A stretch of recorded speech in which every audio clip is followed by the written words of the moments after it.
Bom, em resumo, o ponto de equilíbrio político que se cristaliza por intermédio do excesso simbólico da forma jurídica, que é o caso de tudo isso que eu falei até agora, redimensiona o campo prático e as referências de ação. Exata medida de sua antinomia e das suas contradições, a institucionalização do Estatuto do ECA é acompanhada pela subversão de seus preceitos doutrinários. Em outras palavras, essa legislação instituiu as condições para que parte significativa da militância se identifique, como eu estava falando, com a forma jurídica. Não existe um gap normativo em relação a isso. Não é a mesma coisa que falar, bom, uma coisa é a letra da letra, outra coisa é a realidade. Temos direitos bonitos e a realidade não acompanha eles. Não é simplesmente isso. Esse gap, ele engaja, ele cria uma realidade, né, que é diferente do gap. É diferente de simplesmente falar, não, bom, os direitos não existem. Não é a mesma coisa. Os direitos não existem e nós vamos fazer das tripas coração para que eles existam. Estamos há 20 anos falando disso. Bom, o que tudo isso tem a ver com, sobretudo, com esse ponto de referência que foi nas jornadas de junho, as manifestações em 2013? Existe uma continuidade que ainda enfim, não é uma continuidade evidente e ela é polêmica e problemática. Né? Foi justamente esse conjunto de princípios que engajam as pessoas e que montam um campo já politizado no sentido do engajamento e da mobilização, não no sentido ideológico. Um educador pode ser petista, PSDB, pouco importa isso daí, o campo ele é heterogêneo desse ponto de vista. Mas ele tem, vamos dizer assim, ele opera sobre um regime comum de mobilização que ultrapassa muito a ideologia, as variações, classificações da ideologia, as variações da ideologia, enfim, as jornadas de junho, portanto, elas entram já nesse momento. Como eu disse, é um processo ascendente e de mais engajamento. Existem variações formais, vamos dizer, morfológicas desse engajamento, mas o sentido é sempre ascendente. Mais engajamento, mais mobilização pelo trabalho, por área específica. Não é, engajamento e mobilização não é no sentido da rua, não é que... Tanto é que a gente tomou um susto, em 2013 todo mundo tomou um susto, tanta gente na rua. Não, é um engajamento que é formatado, sobretudo, pelo trabalho... orientado pela, vamos dizer assim, pela gramática dos direitos sociais. Eu vou... Tem um tempinho mais aqui? Rapidinho. Tá, não, acho que vai dar. Eu vou falar aqui alguma coisa, só para não me perder, e fechar retomando um pouquinho as manifestações de protesto de 2013. Todo mundo aqui, inclusive, estava tomando barra. Tem muita gente que estava tomando bala de borracha na rua. É meio uma obviedade, mas é que eu vou falar aqui. Mas é só para não perder o fio da meada, tá? Inicialmente na cidade de São Paulo e depois no resto do país, os protestos de junho de 2013 constituem um cenário novo, todavia com inúmeros elementos da história pregressa do Brasil. Os grupos e coletivos que incitaram os protestos são, do ponto de vista das formas de ação e organização, muito diferentes do paradigma da defesa dos direitos, cujos militantes, dentro dessa área, cujos militantes já encontravam-se em grande medida profissionalizados no campo associativo e nos órgãos públicos. De todos os coletivos, bom, enfim, o MPL foi o que assumiu a frente e conferiu aos primeiros dias das manifestações uma atuação articulada em meio a uma multidão muito desabituada do terreno estratégico das ruas. Isso foi uma novidade mesmo. Momento de entusiasmo e espanto. De pequeno grupo organizado com pauta clara pela gratuidade da tarifa de transporte público, o MPL, até então restrito aos circuitos militantes, escolares, universitários, etc., passa a ganhar significativa expressão nacional, sendo reconhecido como liderança, apesar deles não quererem, enfim, mas foram reconhecidos como liderança e foram convocados a emitir opiniões. Tão logo transitou de escala, o MPL adentrou o registro de uma outra gravitação política. A despeito de sua notável capacidade de responder estrategicamente à nova conjuntura, ele se viu diante de questões em relação às quais suas práticas e saberes, todos centrados sobretudo na ação direta, não podem enfrentar sem trazer consigo inúmeras contradições. A elevação da passagem de ônibus foi suspensa após 2 semanas, né, enfim, de confronto com a polícia e de mobilização crescente, chegando só uma mobilização que todo mundo acompanhou, viu, enfim. Depois da suspensão do aumento da passagem, houve uma mudança do discurso. Autonomista, o MPL se viu obrigado a se debruçar sobre questões mais amplas, porque ele não se retirou, não dá para se retirar, afinal agora eu consegui, vou embora, não. O MPL se viu obrigado a se debruçar sobre questões mais amplas, matizando seu discurso com um princípio de inteligibilidade diverso do extraído das intervenções de efeito imediato, as ações na rua, ação direta.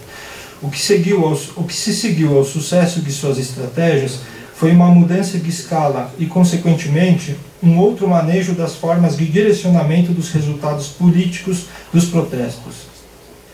Daí a ideia de manejo ao invés de manipulação, né, das massas. Incitar as massas, vetorizando suas forças e não conscientizá-las, significando sua existência. Por isso, também, quando convidado pela Presidência da República a uma reunião em meio à crise, o MPL não tenha se disposto a levantar demandas, representar os interesses do povo. Lançou-se antes a pautar as questões, eles falavam muito, pautar as questões, colocar-se entre o poder e as massas, como uma espécie de catalisador de problemas, de incitação, de estímulo das questões. A política da maximização dos efeitos e da intensificação subjetiva, que é uma política da ação direta clássica enfim, lá atrás, hoje, a política de maximização dos efeitos e da intensificação subjetiva torna-se, todavia, vulnerável no instante que tenta ultrapassar a jurisdição prática da ação direta.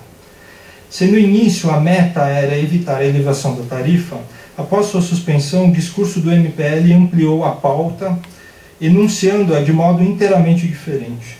Tratava-se agora de promover o debate a respeito de qual, afinal de contas, é o modelo de cidade que queremos. A defesa da gestão paritária entre usuários e trabalhadores do setor de transporte, ao lado da criação de comitês populares, começou a marcar, então, a tônica de seu discurso. Nessa vinculação entre ação direta e problematização mais abrangente, que diz respeito, é muito mais próxima do paradigma da área social, então é uma vinculação que não exclui o diálogo com instâncias governamentais, há um inegável despojamento das versões mais puristas do espectro autonomista. Entre experts e antigos ativistas dos movimentos antiglobalização dos anos 1990, houve quem atribuísse a essa continuidade consciente entre meios e fins o legado positivo dos protestos. Eu cito um desses experts, a fértil conjugação de processo e resultado na luta contra o aumento. Esse era o ponto, né, essa, vamos dizer assim, essa astúcia, esse saber, essa astúcia entre meios e fins ou entre processo e resultado. Sobre esse ponto, nenhum comentário adicional ao que já foi possível saber a respeito das aporias inscritas na política feita a partir dos dispositivos participativos inventados e aprimorados após 1988, entre os quais os conselhos paritários de direitos e tantos outros dispositivos que acompanharam nesse momento. A generalização da forma jurídica tem mostrado os limites do raciocínio político calcado no engajamento em defesa dos direitos. Nada sugere que a imensa energia social desencadeada pelas jornadas de junho possa, finalmente, ser capturada para a criação de uma institucionalidade popular na administração pública, na real democratização do Estado. Hoje a gente está vendo outra coisa, mas a gente conversa sobre isso. Pode ser sempre pior. Pode ser sempre pior. Assim foi e tem sido a orientação prática e ideológica da militância por um direito social justo e igualitário. Contudo, também nada autoriza que se recuse a existência de um processo de mobilização social marcado pela emergência de uma outra combinação e redirecionamento de estratégias confluentes, acumuladas ao longo dos anos de redemocratização do país. Que essa emergência pareça indicar afinidades íntimas com a racionalidade neoliberal, ela, todavia, em nada pode impedir uma invenção política verdadeiramente transgressiva, apoiada na intensidade subjetiva dos efeitos de massa. Até que ponto será possível estender o espaço de atuação política dessa vertente estratégica de resistência apenas o tempo poderá dizer. Por ora, resta acompanhar de perto e analisar o atual processo de intensificação subjetiva e suas direções a partir de uma abordagem crítica historicamente informada.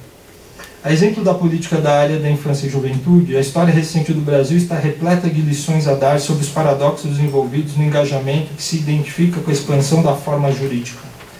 Certamente junho será um dos seus mais importantes capítulos, talvez a ser consultado para saber qual terá sido o curso assumido pelas práticas de injunção à participação, características do paradigma dos direitos. Há que se compreender, antes de tudo, o que foi feito com as paixões incitadas, as desilusões e ressentimentos, o ódio e entusiasmo segmentados no processo de mobilização social. Talvez seja esse um dos traços mais característicos. A gente vivencia isso como uma experiência de subjetivação, aí, pegando essa linha. O que a gente faz com isso? Última observação, né? E aí tem a ver com um show de horrores recentes. Última observação, não nos iludamos. A alcunha reacionária da atual celeridade das propostas de alteração legislativa não deve ser atribuída a um mero jogo parlamentar ou uma suposta verdade de nosso conservadorismo histórico e, enfim, recalcado. Talvez o que nos angustie tanto seja perceber as marcas de nossas virtudes democráticas nos dispositivos contra os quais dirigimos nossa crítica. Se é algo que aprendemos com a prerrogativa do nosso neoliberalismo brasileiro, é de que as diferenciações políticas fogem das classificações ideológicas. Elas exigem a verdade prática da luta real. Aí para encerrar, para não ultrapassar, o que a gente está vendo agora não é... Aí para pegar o exemplo mais direto aqui, essas propostas de redução... Essa proposta está engavetada, tem tantas outras que estavam engavetadas. Desde quando o Estatuto foi instituído, tinha gente que queria matar os menores. Tem várias propostas lá. Tem levantamentos de propostas assim, que é um negócio, um show de horrores. Mas uma foi encaminhada, a celeridade, né? Que sempre jogou a favor do discurso da defesa dos direitos, da área da infância. A celeridade é um dispositivo jurídico que tem a ver com a prioridade absoluta que a Constituição garante para a criança e adolescente. Então, processos judiciais, eles são mais rápidos na área da infância, porque pressupõe-se que, tendo prioridade, está na lei, está na Constituição, tendo prioridade, o adolescente que é suspeito de ato infracional, ele não vai, enfim, o processo é mais rápido. Só que no Brasil a gente vê que é mais rápido para punir mais. Então, um adulto que comete exatamente o mesmo crime que um adolescente, ele não vai ser internado. Existe um excesso punitivo na área da infância e a partir do estatuto, não que o estatuto prevê o contrário disso. E só para fechar mesmo, essas propostas de redução, se a gente vivesse numa democracia plebiscitária, a gente estava lascado, nunca teria estatuto e a redução ia ser lá para baixo. Um dos grandes ganhos aí que eu acho que caracteriza essa vanguarda política é que, sobre isso, se vocês lerem o estatuto, tem inúmeras passagens para desenvolver condição peculiar, é uma espécie de postulado. É um postulado, criança e adolescente, eles têm a condição peculiar de desenvolvimento e sobre isso não vamos discutir, é essa a condição. 18 anos é uma convenção. Esse campo todo convencionou que abaixo dos 18 anos, todo discurso sobre a teoria do discernimento, que vai calcar, né, a criminologia, tal, se ele tem discernimento ou não quando cometeu o ato. Assim, isso daí é história passada, a gente está em outro registro. Quando o legislativo, a despeito de tudo, uma conjuntura muito específica tal, ele submete e vai passar, né? Não é algo que diz respeito à dinâmica interna, né, jogos palacianos. Aí é a virada de disco. O regime mudou, a gente não percebeu. Regime que eu digo assim, aquele regime de engajamento, a partir da virtualidade da lei, discurso dos direitos, todo o campo que foi montado, ele mudou, a gente não percebeu. os deputados, eles tinham pelo menos um constrangimento de tentar submeter esse negócio. Por isso que ficou engavetado. Agora não existe mais constrangimento. O fato de não ter constrangimento mudou. A minha última esperança é o STF, porque geralmente os magistrados, em relação a essa matéria, eles são progressistas. Não é que são progressistas, se eles deixarem de falar vai sair coisa, mas em relação à redução, eles sempre foram contrários. Vamos ver. Enfim, qual que é? É um bom indicador, né? De gradiente do neoliberalismo, de fato. Se passar e o STF não bloquear, é que de fato mudou, a gente não percebeu. Não percebeu. Então, um pouco isso, é só para abrir discussão.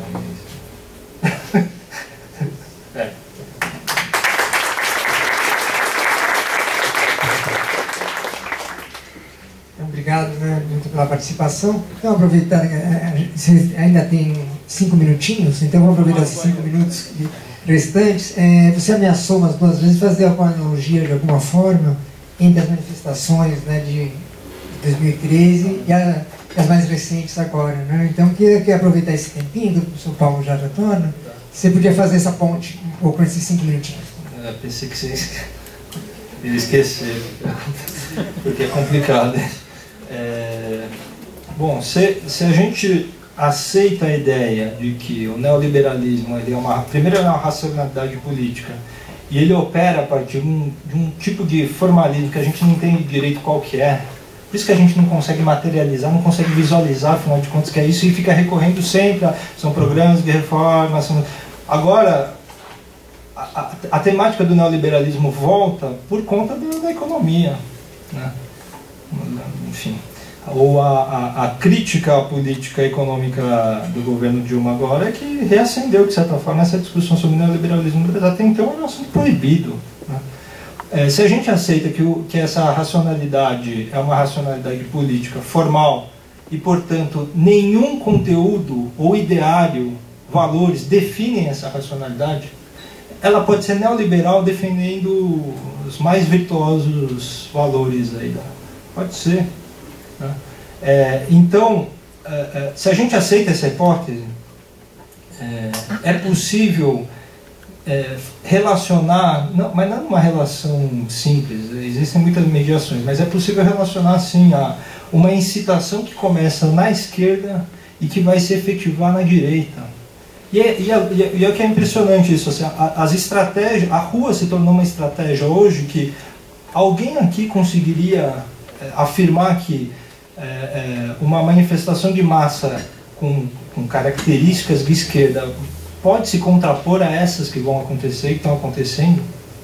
Se a gente entende o neoliberalismo como esse tipo de racionalidade, a gente talvez possa tentar desenvolver instrumentos de análise que expliquem por que pode estar para a esquerda, pode estar a seguir. Esse espectro partidário, ideológico, não define os fenômenos neoliberais. Obrigado, então. Obrigado por aceitar essa pequena provocação.